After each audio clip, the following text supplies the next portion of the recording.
കാപ്പ നിയമപ്രകാരം തൃശൂർ ജില്ലയിൽ നിന്നും നാടുകടത്തിയ പ്രതിയെ ഒളിത്താവളത്തിൽ നിന്നും പിടികൂടി.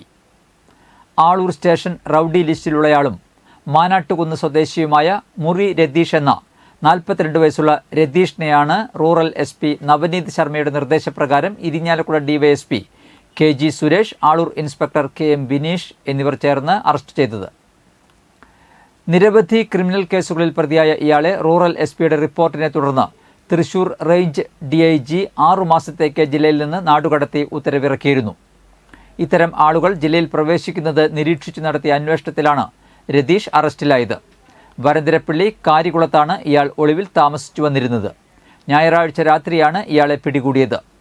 കാപ്പ നിയമലംഘന നിയമപ്രകാരം അറസ്റ്റ് ചെയ്ത് കേസെടുത്ത പോലീസ് പ്രതിയെ കോടതിയിൽ ഹാജരാക്കി റിമാൻഡ് ചെയ്തു. ഇരിഞ്ഞാലക്കുട DYSP KG സുരേഷിന്റെ നേതൃത്വത്തിൽ Aloor inspector KM Bineesh, senior CPO ES ജീവൻ, CPOമാരായ KS ഉമേഷ്, ഹരികൃഷ്ണൻ, U ആഷിഖ് എന്നിവരാണ് പ്രതിയെ പിടികൂടിയ സംഘത്തിലുണ്ടായിരുന്നത്.